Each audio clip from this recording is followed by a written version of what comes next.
Angelica एक psychiatrist थी और उसे हाल ही में करीबी गांव कटहरी के एक पागल खाने में मरीजों के इंस्पेक्शन के लिए जाना था। हालांकि वो इससे पहले कभी वहां नहीं गई थी, लिहाजा उसे यह दौरा बेहद अजीब लग रहा था, मगर अधिकारियों का फरमान था। ऐसे में मजबूरन वो देर रात कटहरी गांव के लिए रवाना हो गई। रास्ता बेहद सुनसान था और चारों तरफ तन्हाई का आलम। कार ड्राइव करते हुए एंजेलिका बस उस गांव के नजारों को देख रही थी। तभी अचानक रास्ते के बीचों बीच एक शख्स नजर आया। एंजेलिका ने कस के ब्रेक मारा और गाड़ी घसीटती हुई भाइयों के साथ रुक गई। वो शख्स दौड़ते हुए एंजेलिका की कार के करीब पहुंचा और उसे अपना परिचय दिया। भीम साहब, मैं राजू कटहरी गांव के पागल खाने में ही काम करता हूँ, आपको लेने आया हूँ। ठीक है, चलो, कहाँ चलना है? एंजेलिका ने जवाब दिया। वहां से करीब 300 मीटर की दूरी पर ही पागल खाना था। देर रात एंजेलिका और राजू पागल खाने पर पहुंच गए। अंदर दाखिल होते ही एंजेलिका बड़ा खौफ महसूस करने लगी थी। अंदर का माहौल किसी जेल नुमा था। पागल खाने के अंदर पागल कैद में थे। आधी रात भी उन्हें चैन नहीं था। पूरा पागल खाना चीख से गूंज रहा था।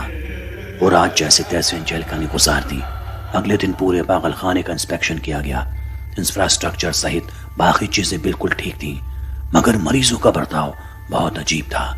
एंजेलिका ने शुरुआत में कुछ मरीज ऐसे देखे जो बस दीवार को एकटक घूरते और नोचते। कुछ मरीज आपस में लड़ रहे थे, लेकिन पागल खाने के नीचे एक तहखाना था, वहां भी कुछ मरीजों को कैद किया गया था। जब एंजेलिका ने वहां जाने की इच्छा जाहिर की तो पागल खाने के बाकी स्टाफ ने उसे इनकार कर दिया। कहा वहां कुछ भी नहीं है। मगर अब तक एंजेलिका को शक हो चुका था।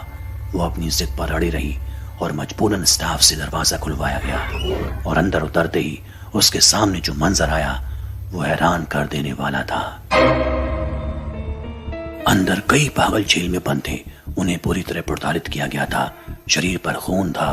तभी उसे एक अजीब सी ठंडक महसूस हुई। बाहर की तरफ दिन ढलने लगा था। उसने देखा कि कैद में बंद सारे पागल धीरे धीरे रिहा हो रहे हैं। वो दीवारों के आर पार निकलते हुए उसके करीब पहुंच रहे हैं। उनका चेहरा भी धीरे धीरे भयानक होता जा रहा था। उन्हें देखकर एंजेलिका बहुत डर गई। वो समझ चुकी थी कि इस जगह में हो ना हो कोई ना कोई बड़ी दिक्कत है। वो तहखाने के दरवाजे से बाहर निकलने की कोशिश करती है, मगर पागल खाने के स्टाफ ने दरवाजा ही बंद कर दिया था। अब कहीं जाकर उसे समझ आया था कि उसके खिलाफ किस तरह की साजिश की गई थी। अब पूरी रात उसे उन डरावने पागलों के बीच गुजारनी थी।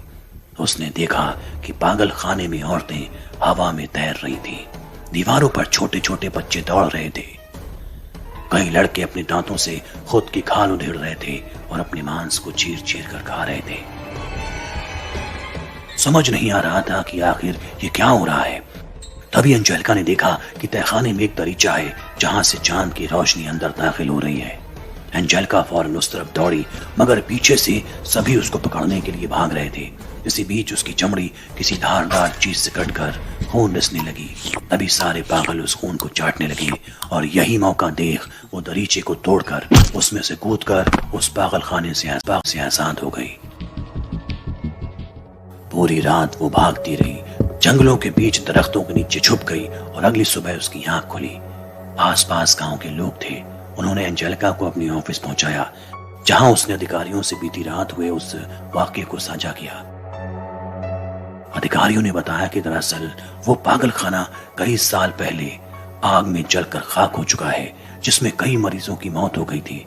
लेकिन जिस पागल खाने के इंस्पेक्शन के लिए तुम्हें जाना था वो तो यहाँ से काफी दूर है।